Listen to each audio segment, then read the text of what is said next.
All right, Doc here. I can't believe it's 5 minutes. I was off by 5 minutes or 4 minutes. Sorry about that. Let's get rolling along here. Good afternoon, good morning, and good evening somewhere. It's already Friday somewhere, which is really good. Now let's go to the chat line. I'm sorry for being late here. Okay, there we go. I don't see anybody asking any questions, so that's not too bad. It's not too good, not too bad. It's a combination of both, I guess you could say. All right. Where do we go from here? Let's take a look at the dollar index. Let's see, we have copper up from yesterday. Let's go to the daily. Right there. And right there. Again, flatlined, kind of going nowhere. Just kind of like I guess the best way to describe it is, it's the holidays, the end of the year. Normally, someone has to close something out. In other words, a major player in world markets always seems to want to have to close something out, balance it out for the tax situation. We usually see that, but this year we're not really seeing that. It doesn't seem to be happening whatsoever. So we're just kind of a little surprised by that. Usually we run across stories or we take a look at numbers and you see central bank participation on some level. But again, not this year. It's kind of interesting. I guess the biggest we saw was, or the most recent we saw was the swaps being done between the Federal Reserve and the Central Bank of Switzerland. That was about it. So we saw it in price, but we didn't see it in actual information. We saw it on the Fed balance sheet for Switzerland. We didn't see it anywhere else, which was kind of surprising. All right. What do we got up on here? That's UUP. Let's close that. That's the dollar index here in the States that they trade. Let's go over to the dollar index here. The other dollar index on Chicago Quant. And it's going to look pretty much the same way as what we see with the dollar index on J4X over there. Let's see, where's it at? Scrolling down and right there. And you can see, consistently long red on the weekly. The daily is kind of ziggy-zaggy. It's got no real clarity. It's trying to get into a buy, but it's not in a buy. It's been in the sell since right here. I'm not sure why the line isn't there, but let's put that line back in again like that. And so it's tried to get into buys. I think it did. It got into a buy there and then failed again and went right back into a sell. But the range is so tight that it's not really something you take too serious. And at this time of the year, it's not something you want to put money on. You don't want to try to invest or trade. It's kind of it's an intraday market more than anything else at the moment. That's really what it comes down to. You can see how many changes we get compared to the rest of the year, where you can get into a sell and it goes, and it gets into a buy and it goes, and it gets into a sell again and it goes. I think that's supposed to be over there like that, and then it does that foolish thing right there. It tries to get into the buy right there, and then it goes right back into the sell the next day, but at least it gives you it makes the money back, and that's the good thing. Let's see, what is it? One of these want to be green.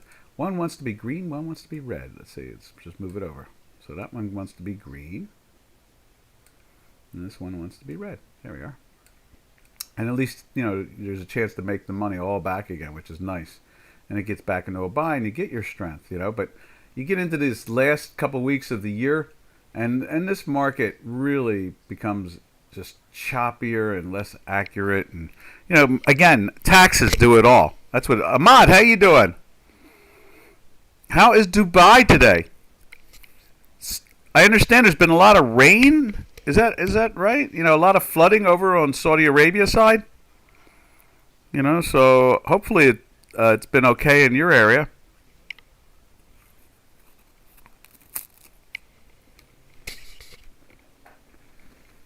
As I take a sip of my tea, We'll let you tell us. Hope you've been dodging those rainstorms. I understand the flooding has been wild.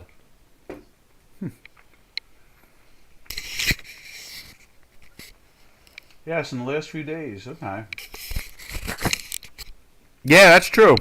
It does do that. Yeah, well, be safe out there, Um, overall, do you follow, we any particular currency, or do you just follow all of them? Because we can show you, if you're interested in looking at anything, we can show it to you. It's always nice to have something that we can, discuss that you're concerned about.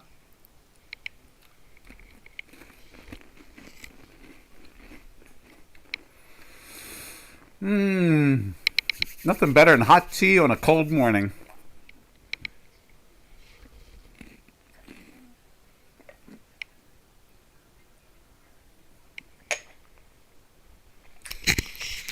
All right. So there's the dollar index, and it is a sloppy time of the year. So traders, be careful. The tax situation forces people to make moves that are not exactly fundamentally. Oh, look at it. You used the word fundamentally as I was starting to say it. I watch the dollar and the yen. Yeah, they're really interested. Robin and I wrote an article about the yen right before it took off. We thought it was going to take off. We just didn't expect it to go to 155. We were thinking it was going to go to like 125, 130. It was down in the 114, 113s. We wrote an article on it. The math turned positive. We wrote the article that Friday, and then the thing took off from 115 all the way up to 155. It was a real shocker. At the same time, we saw the Swiss franc. What did you think of this? Let me throw this at you. What did you think about the Swiss franc acting the same way as the yen? I thought that was odd. It's so odd to see the two of them go one direction, and then the British pound and the euro went a different direction, which is kind of odd. Did you notice that? I found it in particular really odd. And then we saw the Credit Suisse problem occur in Switzerland. The question really is what problem ended up in Japan that we did not see? That's the bigger question. I guess they resolved it by increasing the interest rate over there, and that straightened that out, at the same time. But I thought it was odd, that the yen and the Swiss went one direction. Interesting point there. Yeah, we wrote the article about it because it was so odd the way it did it. We thought, geez, that doesn't make any sense. I mean, to watch the yen and the Swiss go one way, and the euro and the British pound go the other way, it seemed to be really odd. It was, normally they all function the same way, but we saw Swiss go from 95, was it?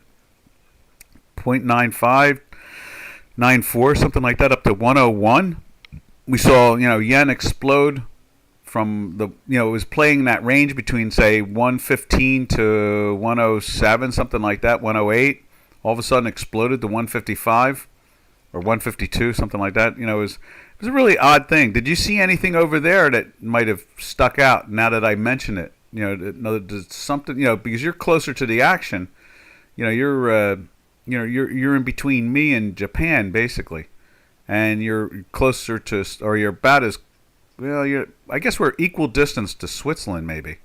But didn't really see anything going on except for the Credit Suisse situation in Switzerland.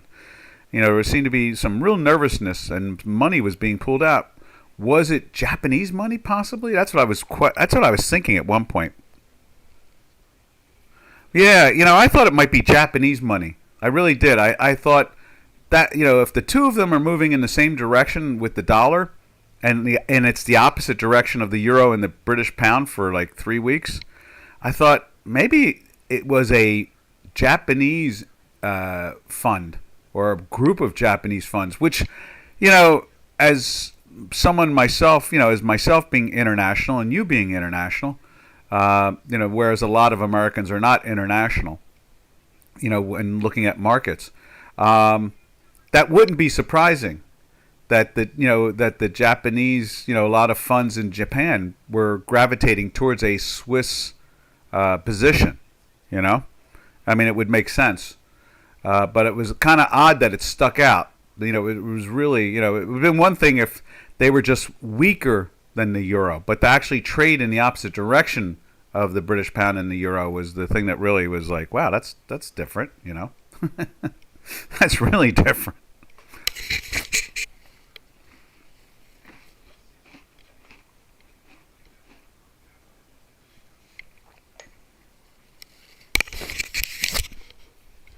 Well, I just thought that I'd throw that out there. So, as I sip my tea, you have to excuse my tea drinking. I run around for hours doing stuff in the morning here, on the charts and working on the math because I get up at probably like your lunchtime. I get up around lunchtime your time, which is like 4:30 my time, and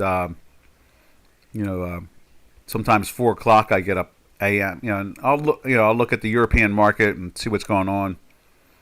So it's like at this point, this is like I start to get hungry and I'm still doing stuff. I had a trader, one of the old. I have a lot of friends from the old days from the different exchanges I was traded on, and one of them, I refuse to not respond to, especially the old guys. The ones that are in their 80s and 90s. They're still trading. They're not very aggressive anymore, but they're still involved every day. They're trading, and when they text me or email me, I respond instantly to them. Just because they treated me well when I was a young guy on the trading floor, and we've been friends for a long, long time. So almost 50 years. So it kind of, when they this morning, one of them was looking at the UUP. It's an ETF that's the dollar index here in the States. He's, this is an equity guy because I traded on equity and futures exchanges, mostly equity, but also future exchanges. I traded on the Philadelphia Exchange, and I traded on the American Exchange and the New York Stock Exchange, and then at the same time I traded at the Chicago Mercantile, the CBOT, the Knife at the New York Stock Exchange, and the CEC, rest in peace, at the Commodities Exchange Corporation at the World Trade Center. So, I have, I'm kind of like a mixed animal here. I do all of it, and then not counting, I started Forex, the cash options in Philadelphia back in '81. So I'm kind of like trapped in all kinds of worlds. So some traders talk to me about commodities. Some traders talk to me about stocks. Some traders try to actually bridge that and talk currencies, but they don't. They're not really comfortable with the cash market itself. Hey, Robin.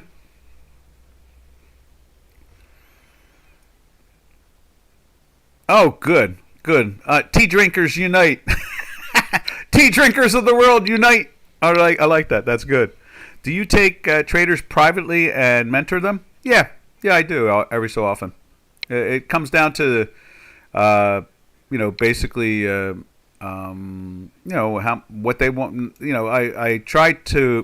One size does not fit all, and so that's why we do the webinar the way we do it. We talk about anything and everything, but one size never really fits all. So I always adjust it to. I had someone, was it from Citadel? No, some from one of the big firms in Chicago, the largest or second largest, one of the firms. I'm not going to say anything more than that, but yeah, for about 4 or 5 months, I worked with them trying to get them to, they were trying to intraday trade with algorithms.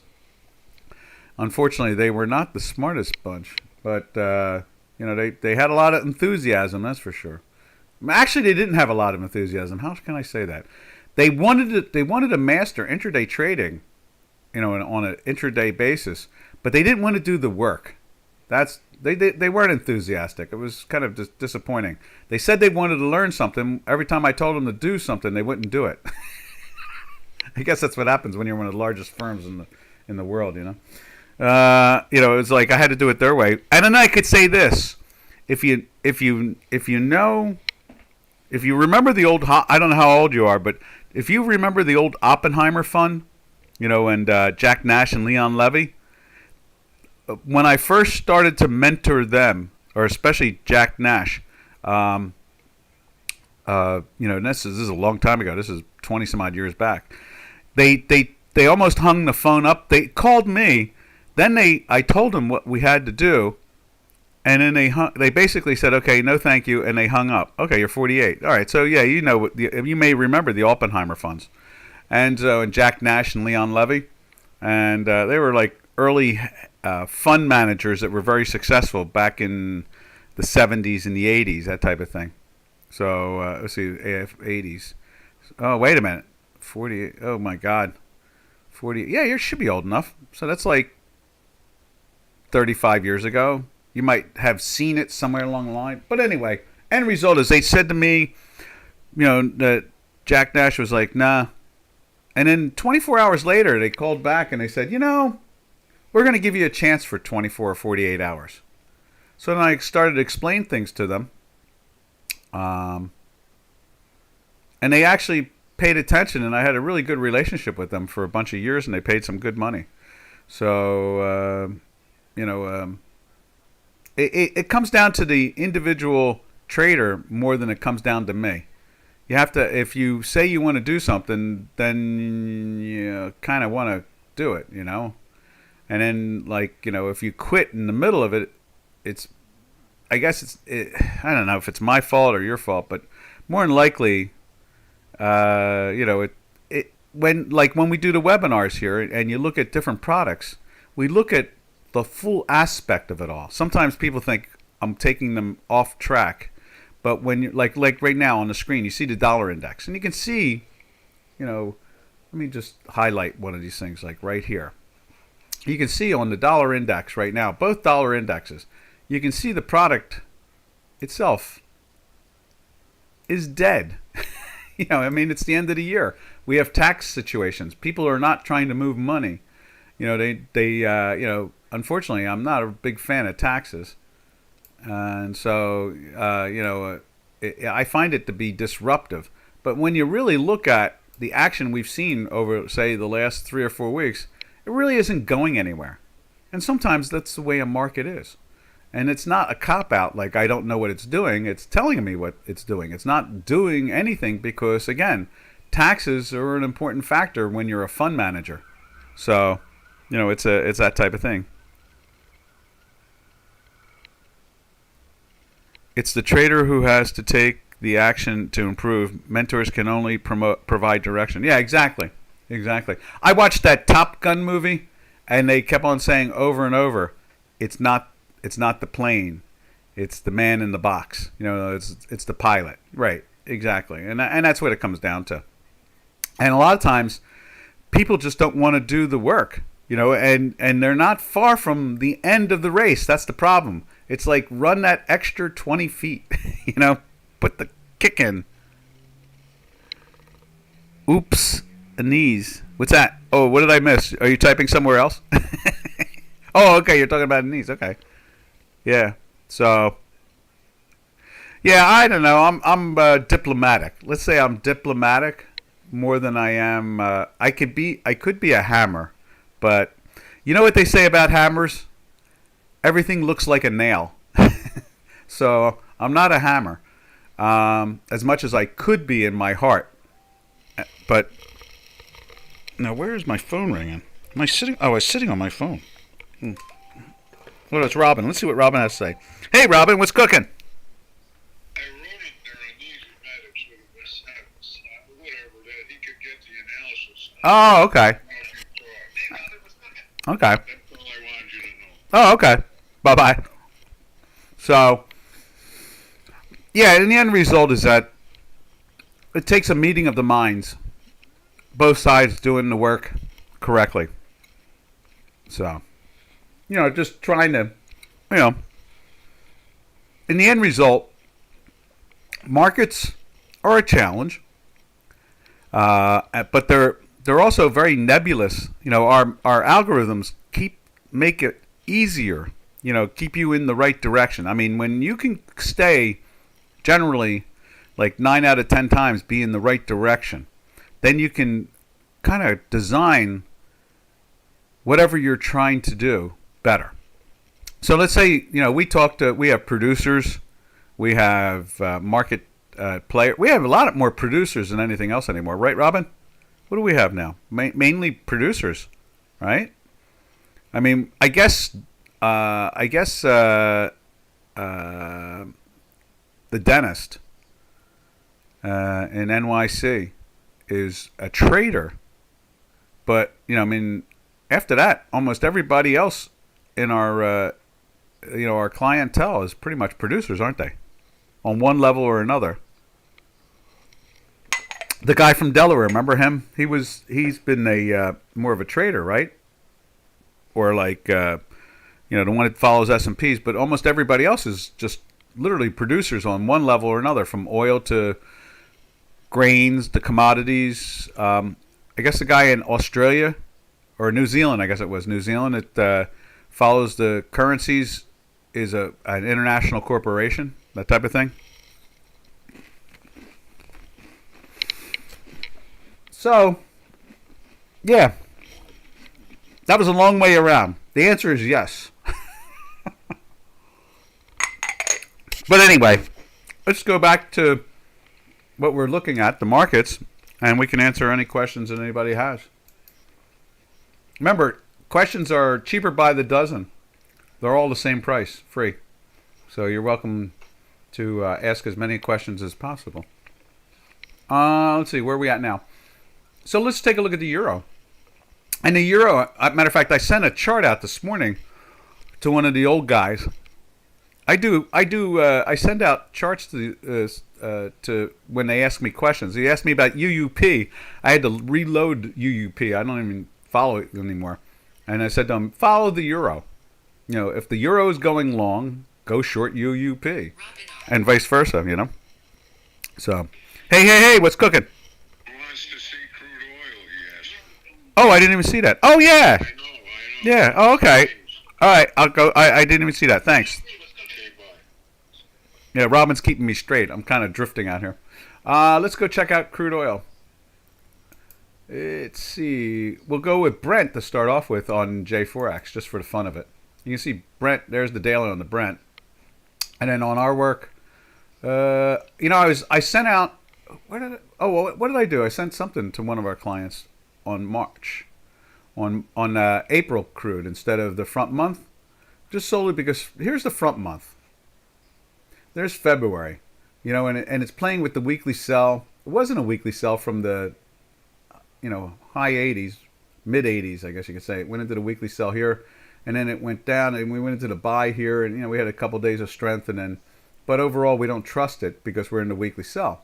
Then it gets into the weekly buy here, when we're in the daily buy, so it does climb and picks up, I don't know, $6-7, something like that, $5-6, and now we're flirting right here with the sell. The last 2 days. It didn't break the line here. Missed it by a hair. Last night, actually, we sent it out as a break because when we took the chart, and the morning chart is always more accurate than the night chart because of settlements and so forth and black pools. And so, this morning, you can see it's flirting through it again. And, and that's the crude. But what's catching my eye is the contango. The April contract right there. We're seeing now this is breaking down this morning. The weekly wasn't breaking down in it. Only the front month was. Now we're getting a little weakness in the back month. So, and when I see that, I started thinking, I'm thinking that on Tuesday, next week, or most people would say next year, the House of Representatives takes control. The Republicans do. And one of their first issues is going to be is energy. They're going to try to drive, production. And they're probably going to shut down the government. I think this is going to be a game of. I think that the Democrats have been extremely extreme for a couple decades, but I think in the last 3 or 4 years they've gone totally insane, and I think that the Republicans are going to give it back to them, and they're going to shut government down, and just literally the House of Representatives is going to basically say, do this or we're closed, and you're not getting any money. And I think it's going to play that way. I don't think anybody's talking about it, but I think I see that coming. And so we're going to find out next week. And they like the world. I was looking at the arbitrage between natural gas in the United States and the price of it outside the United States. Never, ever in our history of the price, history, which is what, 80, 90 years old, something like that, have we seen such a weird distortion between American natural gas and world natural gas. And then California, was it last week, 2 weeks ago, outlawed natural gas or something like that. I gotta laugh when they do that. They outlawed natural gas, and so gas blew up to the same prices as Europe. So here you have, like in Utah or Arizona, natural gas trading at like $5 a cubic foot, and in California it was trading at $30 a cubic foot. So I mean, it's like they're going European. So I mean, you can't invent this stuff. I mean, I couldn't create a fantasy. I can't come up with enough fantasies to match what the Californians are doing on a given day. I expect the same thing. I expect to see lower prices because I really do think that the House of Representatives is going to basically kind of become the adult they're going to become the adult, the parent. They're going to become the father and mother in the household. They're going to basically tell the Democrats that they've lost their minds and they've got to start acting. Like, I understand. Here you go. This goes right with what you're saying too. I understand that President Biden is down in the U.S. Virgin Islands, down in the in the Caribbean, where it's all sunny and all, and he's going to give them $1 billion. I understand that the announcement hasn't come yet, but I'm hearing through my political side that they're going to give $1 billion for the U.S. Virgin Islands to go solar in the next 90 days. And they're going to stop their coal-fired.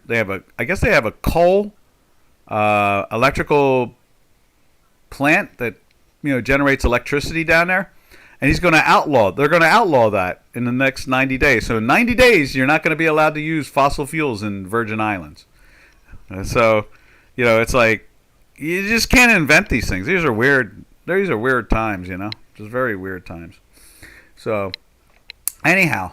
I don't think that they're going to get that $1 billion so quickly, because I think that the next Tuesday the Republicans will claw it back, because I think they will threaten to shut down government and say, this is insane. You're insane. People are dying here. We have people dying here from cold weather right now. It's really weird. So, it's just odd times. All right. So, yeah, there's the Brent, and there is the two crude contracts. And we're flirting with some selling again. We've seen with our math, that overall it has had some good action. I think that's supposed to be moved over like that. There we are. And we get into a buy, and then you get into a daily buy, and then you get your move here. And that's when we recommend. Now, if you're a producer, or somebody's, we do it in cattle, we do it in energies, we do it in a lot of different things. Or you need to have currency for a country because you're moving it from one to another, then it's a whole different game with our math, because then it makes it easier, because you're all, if you're a producer, you're naturally long. It doesn't matter if it's cattle, soybeans, or crude oil. You're all automatically natural long. So what you're trying to do is you're trying to hedge your risk on the downside, not your risk on the upside, because you would make money on the upside because you're naturally long. So we have different strategies and concepts for that. That's the real game of it all.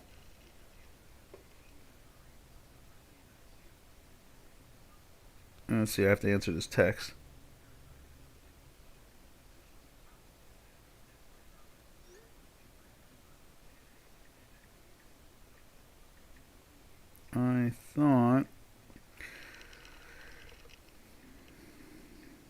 Contacted. Just have to answer this. Contacted them.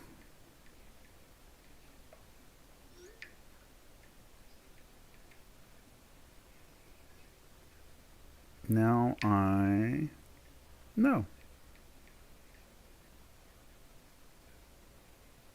And the letter I. There we go. So, yeah, so it's a whole different. It's even more conservative when you're looking at these technical analysis. This is for just outright trading hard delta. In other words, just trading the markets. But if you're a producer, we even have a much more conservative strategy to protect. Because all producers are long. In other words, you're growing cattle, you're long them. What you're trying to do is you protect your downside. Because you're stuck being long because you're producing them. Same thing with soybean growers or corn growers or oil producers or companies who sell heating oil, things like that. They're already naturally, in their case, they have to buy heating oil. So we have to protect their upside. In other words, they don't want to sell it to a customer at one price and then have to go deliver it at another.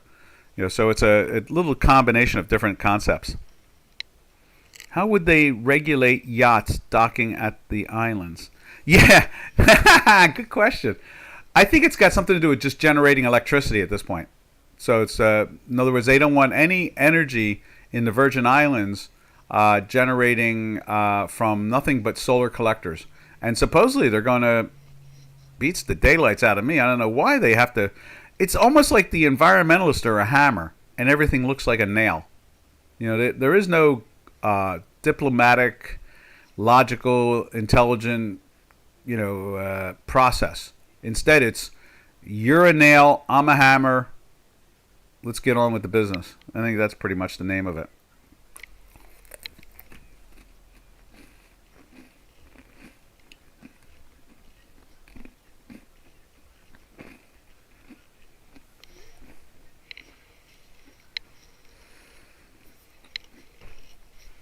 Oh, I'm sucking down some tea. Sorry about that. Because I just did another text. And the lid's back on it. All right. So, but that's a good point. How about automobiles? What are they going to do with automobiles? I have no idea. I think it's just electrical generation at this point. But give them time. And then I guess, they'll want to put in windmills and so forth. And then you'll get those strange periods where there's no wind and the electrical grid will go down. They really need to have giant batteries. When you go solar and, I guess what you call, I don't understand what renewable energy is. There is no such thing. Newton said that you can't be destroyed or created, but I guess when you're using windmills, when you're using primitive technology, like, objects laying in the sun get hot and generate energy. Windmills collect wind, spin, and produce energy. Okay? Or channel energy. They don't produce it, they just channel it. When you're using old primitive concepts like that, the only way to really use them right is to have a big giant battery system. So when they are generating electricity, you can store it up, not just let it waste away. So I guess that's it. Green, I think it's insane. I think that's what it comes down to. But that is what it is. All right, where do we go from here? Let's go take a look at... so that was the energy sector. Matter of fact, let's just look at natural gas now that we're there. There's natural gas. You can see we're trading at 463. What's that? 4. Right there, you can see it on the screen. $4.63 a cubic foot right now. And I think Europe. Let's check out on J4X. The only way we can follow what's going on in natural gas in Europe is we take a look at this. Where is it at? It's a energy company out of Spain, right there. and it's down at now it's underneath 25, which is pretty cool. It's 24.86 bid for on the stock. And we noticed that when natural gas goes down in value, this thing goes down. In other words, at one point it was like $31 a share, and now we're heading back to the lows of the last 12 months, right there. So, like the lows were like 17, 18 before 16, something like that. Let's see, where is it at? You can see it on the screen here. Back in the lows of the last 6 months have been like 22 and change. Then, the invasion in Central Europe occurred, and you can see that pretty much the product before that was trading down in the like the 21, 22 area. So we're moving back down again. That's the only way we can really measure. I understand that they're trying to put together an index to follow European natural gas itself, which I'm assuming is trading in the 28s or 27s, something like that. All right. So that does that with the energies. Why don't we go back over to the euro itself and see what the euro's up to this morning? Like I said, it's pretty much, I think I made a picture of it, didn't I? It's pretty much flatlined. The thing is doing nothing. It's like right there, just flatlined. Oh, that was a dollar index. For weeks now it's been flatlined.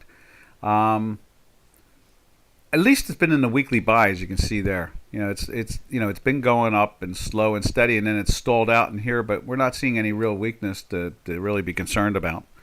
I guess the best way to really interpret it at this point is that it's the end of the year, and that's pretty much all it comes down to. Matter of fact, I was a little impressed to see the cable start to lift its head up. There's the cable right there. And cable last night, yesterday, not last night, but yesterday, it had started moving up. We were playing with the buy, actually, and then it rolled over again. So you can see now, this is flirting with the weekly sell. Let's take a look at it over on J4X. Right there. You can see all that red. But really, it's been sideways now for, well, actually, this is more of a slope than it is sideways compared to the euro. And they're feeling that pressure there. And then let's take a look at the Swiss. I saw the Swiss. I think it jumped into the daily buy. I was a little surprised by that.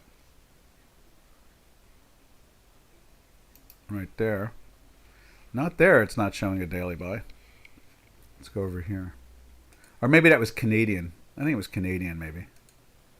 Yeah, it was Canadian that did it. It's in a daily sell for 3 days here now. Went into the buy there and, lifted up. But overall, you can see here the weekly has been very bullish for the product ever since they've resolved the Credit Suisse situation. Right there. This is where they did those swaps with the Federal Reserve in the United States with the Bank of Switzerland, the central bank, and then next thing you know, they resolved all the debt problems with. I guess they had like the Deutsche Bank problem. They must have had some swaps or something like that. I think I heard something like that. They had some stuff that's expiring around $9 billion, and that's what they did in the end. Is that they did swaps for it. The Federal Reserve covered it. They saved Credit Suisse. That's that stability thing of quantitative easing. So there's the Swiss. And you can see both of them are, just kind of cruising along on a down trajectory ever since the issues up in here. From there we go over to the yen. See what's going on with the yen. And there's the yen right there. So you see the, same situation, same time period. Now, this is the only thing I can figure with that yen-Swiss situation, and that is that as someone who's been involved in politics for a long time, more behind the scenes, as like chairman and things like that, and director of this, and committee chairman of that, and so forth, and the end result is that what they did here, what we analyzed with the yen, was that this little drop here out of nowhere was a combination of the Swiss that was the same period right there where the Swiss dropped also. At the same time, which is very interesting, is the committee at the Bank of Japan probably proposed right at that point in time to raise interest rates. Because a committee, usually, when you're on a committee, and that's what happened as we saw the process, and it was a committee that decided to raise interest rates, and usually that knowledge is known 30 days ahead of time because it goes out into the committee's, email to tell them what the topic will be, what the subject matter will be for the next meeting. Okay, so it's really interesting. Right here, when we go to the Swiss here, and you can see the breakdown right there. I guess that's like the 10th, something like that, out of that topping pattern. There's the 10th and the 11th, and then we go over to the yen.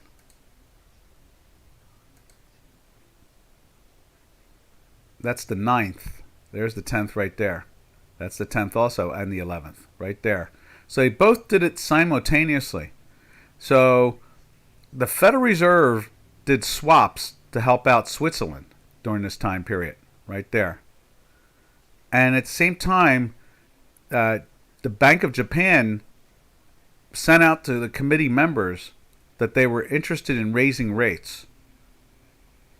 And if you know anything about politics on committees, what happens normally is that you usually have a good idea consensus-wise how the members in the committee itself are going to function. So it was coordinated together. They did swaps in Switzerland, and the committee probably got their the heads up that they were going to drop interest rates. I'm sorry, they were going to increase interest rates in Japan at the same time. And then this right here, what you see right there, is when the committee voted to do it. And you can see the characteristics are the same, and basically it's the classic buy on rumor, sell on news type of thing. So you can see that this was the rumor right there, and then it happened. And so normally you'd think it'd be like the opposite, but they confirmed it, and then there's the bounce from it right there, and that's what made me think it's a committee thing. I mean, I know it's a committee thing. I saw it. I read it. They actually showed the votes out of Nikkei, Nikkei News. So, it's a curious thing. But you can see here now it's over with, and it's been in the weekly sell like the Swiss has, which means it's been gaining against the dollar. It came down from the 150s down to literally 130. Pretty much the top of the range that Robin and I were figuring that the thing was going to run to begin with. So, but again, the math refused to let us, go short because, I guess it's like right here. You can see we went into a weekly buy right there as it broke, it tried to break out here. We went into a weekly buy, I guess like right there. I guess what we did is we had a sell there. We had a buy here. We started writing the article, I think, on the sell. I said to Robin, I said that this thing looks like it wants to take off, and I think this is the one right here. It took off on that, and that's when we wrote the article. I forget who we wrote the article for, and then they gave us a sell right there, and I was like, oh man, yeah, it's an opportunity to get long if we get back into a buy. And a week later, it went right back into the buy, and it just launched itself. Now we figured that it was going to stall out right here. That's what we wrote the article about. Like this move was coming, and we put the article out here, and the move, got there, but then it digested and just kept on going into the 30s, and then it just, we stayed in that buy for a while, all the way out to here. We had 1 week in a sell, just right there. Went into the sell, like right there on the yen, and then it, I guess, whatever issue was going on between Credit Suisse, Japan, and the Central Bank of Switzerland, obviously got the attention of the Federal Reserve. And then went right back into the buy again. And, we had daily buys that were galore. I think we went 15, 20 days in daily buys with the weekly buys. And then finally, again, another corrective point right here. It was interesting. And it jumped back into the buy again in the 30s and took us up to the 150s. So, allegedly the story is, to finish this all off, is that Credit Suisse had something like $8.5, $9 billion to be exercised on them over the next 12 months coming up, going into 2024. And so they were going to start feeling the pressure in 2023. And the stock had fallen pretty dramatically in the value. And money started to pour out of there. Large accounts started to disappear. They started to liquidate themselves.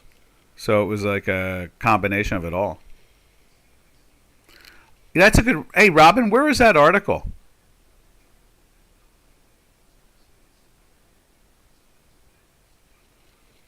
Yeah, Robin will find the article and we'll send it over to you. But yeah, that was an interesting thing. It's nice to be able to put price action together with the stories. It gives you an opportunity to appreciate the mechanics of it all. Because remember, the markets are very mechanical. The problem is most people get lost in the mechanics. They think that I'm going to take a sip of my tea. They think that the mechanics are not as important. Probably because fundamentals have been somewhat washed away. That's probably half the problem right there. I mean, we have probably we have a generation now, since 2008, that doesn't really understand until this year a bear market. This is the worst year now since 2008. The market's action here. So, it's they say like 1/3 or something, even more, on Wall Street have never seen a bear market until this year. They don't understand. They always think here, Robin will tell us about the article. Yeah, where was the article? Where did we send that article? TradersWorld.com, the free issue number 86. Okay, did you hear that? Proactive versus reactive. That's the article. Okay, say it again. TradersWorld.com. I got your phone. I got the phone up next to the microphone. Article. TradersWorld.com. And there's a Traders. Yes, I know that part. Article what? It's the free issue of the magazine, and our article is in there titled "Proactive versus Reactive." Right? Okay. Yep. And the date. What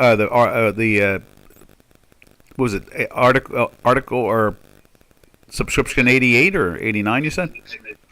No. There's one magazine to download right now. Okay. That has one article in it. Okay. Okay. Right. Okay. Okay. Bye. Okay, there's your answer there. All right, so TradersWorld.com and reactive versus proactive. That was what we titled the article back then, and I would say it was back in. Here, I can give you a general date too, because I just pointed it out. Back in March, I guess it is. Back in March. Yeah, I think or it must have been the April article. I think they do Jan. I think they do the Jan cycle. So it's every 3 months, like Jan, April, July, October, and then Jan again. Good. There you go. So yeah, it was we try to understand the markets on all aspects. We try to understand it through the algorithm itself. See, that's a benefit. Having the algorithm, we are able to generally cut the noise down enormously, and then try to keep track of like the Deutsche Bank situation with the swaps. We saw Deutsche Bank, basically. Let me restart that again. We saw Deutsche Bank, with Citibank had that problem. They couldn't get anybody to take them because they were in such debt. So the Federal Republic of Germany had to take control of Deutsche Bank, and the Federal Reserve took control of Citibank. Because they had, I think Deutsche Bank had swaps on their books that went out to around 73 to 76 trillion, not billion or million, trillion. And Citibank was right behind them, the competitor, and they had swaps on their books of about 72, 73. They were just under behind them by a couple trillion. I don't think it really means much when you're a couple trillion behind one or the other. When you have 70 trillion of risk on your books. And you got to imagine, can you imagine unwinding, just think about it as a trader, trying to unwind that position. You could make a mistake on the position. Imagine $1 trillion position. You could make a mistake and lose $6-7 billion dollars accidentally. I think that I think the German economy is what, $500 billion? When their number one bank has risk of 73 trillion and your economy is like a $500 billion economy, or is it a $5 trillion economy? I don't know. Either way, when your number one bank has risk of 73 trillion, 76 trillion, that really makes it very complicated as a trader. Can you imagine how the pins and needles they have? Wow. I remember one time I made this trade in the British pound. It was the biggest trade in the options world ever in history. It was like 1985 or something like that, 84, 85. And I did a tax box, It was it's a box spread, and someone called me. Actually, it was one of our clients in the I was on the trading floor, and back in those days the currency guys, the currency clients could call the trading floor itself. And so they called our desk, and I was the broker, and I was head of the desk, and they said, we want to do a box. And I said, okay, and what do you want to do a box in? And they said, British pound. I said, okay, get me a market. I said, all right, I'll get a market. I got a market, and they come back to me, and they said, okay, we'd like to do it 250,000 times. And I said, what? 250,000? Okay, $250,000. So in other words, you're talking about, a million contracts, because a box is 4 corners, a square. And so, you do call, put in both. So you buy a call, you sell a call of different strike prices, and then buy a put and sell a put of those same strike prices. It's a tax play back then. And so I go into the pit, and I go, okay, I call, I talked to like 5-6 guys standing in the pit. One of them was obviously what was it? What's the one that created, Robin? Who created the crush spread? CRT. That's it. I knew the moment I say crush spread, it comes out of my head. CRT. So was that Commodities Research something or another? And they were like one of the biggest players in the pit. So I said to him, I got a big trade. And I let everybody know. Contact your desks. I said I got a quarter million size box to do. So it's basically 1 million contracts. And they were like, what? I think the record, I had broken the record in options to begin with, like maybe a month beforehand, trading a 10,000 lot in options. Now I'm going to be trading 1 million lot. And so I get everybody out there, so this is all in like literally a minute. Inside a minute I do this.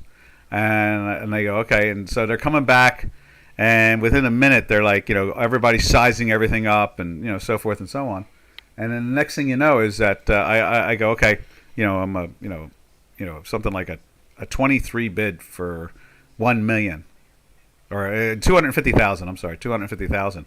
And they all come in with like offers, and I go like, okay. And then and CRT goes, okay, I'm matching, and they wouldn't let them match because it's on the equity side, not the future side, or forex side. So he makes a trade of like 200 to be able to match, so he can get a slice of it. And then we execute the trade, and it's all done in like a minute and change. So, you have to be very comfortable. When you really think about like Deutsche Bank and all these others, when they have 70 some odd trillion dollars in a position of swaps, when you're trying to unwind $1 trillion, you better have everything lined up correctly and set up everything correctly. And obviously, or you're going to be the exchange floors all over the country went nuts. I mean, the Forex back offices and the chairman of the exchange came running back there. Was like, "What just happened?" I said, "I just traded a box for $250,000." And they were like, "Back in those days, we got $1 a contract, so we took in $1 million in commission right there." And they were like, "You did what? And why didn't you tell anybody?" I said, "Because my job is to execute it, not to get it executed correctly, not play with it." I said, "Next thing you know, I'm playing with it, then we're going to lose it." They told me if I don't get it done, like now, they're not, they're going to go to somebody else. I said, "You want me to get the $1 million in commission, or you want me to, execute the, or lose it?" And they were like, "No, I'm glad you did it, but weren't you like concerned?" I was like, "No, I got it all lined up. I have no problem." Anyhow, I know nowadays they do trade like $1 million, $2 million in options. They do that, but I was the first to trade. I first to trade 10,000 in options in one contract. Back in those days, limits were like in options where you couldn't limit out. You could limit out in the strike price. The Securities Exchange Commission made it so you couldn't buy that size. Like 5,000 options. And in currencies, we had changed that limit because of the size of the currency market, so we could do 10,000. I think it was 20,000 limit. And then, or no, you know what? I think it was even bigger because I was able to do 250,000. So I think we had $250,000 or $500,000 limits in the options. Whereas over in like IBM, if you did 10,000 contracts in IBM, you got fined by the exchange for doing that size in one strike price at once. So anyhow, that's memory lane here on the second to last day of the year. That's Doc doing his thing. Anybody want to see anything particular before we get out of here? Where did I leave off? Let's see what the Turkish lira is doing. So that was memory lane. I think I need to sip my tea. I haven't talked about that in a long time. I'm trying to think. Did I ever tell everybody that on a webinar? I think I did a long time ago when someone asked about doing some size in something or something. What was the most challenging thing I've ever done? Or I don't know. I think I talked about that. But that's not my high. I can tell you a few other stories that are even beyond that one. But that is that. Okay, so there's the Turkish lira. You see Turkish lira is like kind of stumbling along too, playing right underneath the 20 area when it comes to Euro Turkish lira. And what else we got going on here? Let's go check out. What else can we see? From there, we usually go to what? Oh, we go to Canadian and South African rand. So let's take a look at those two and see what they're up to. There we are. And there's the Canadian. Canadian's the one that went into the daily buy yesterday. That's what it was. And when Canadian goes up,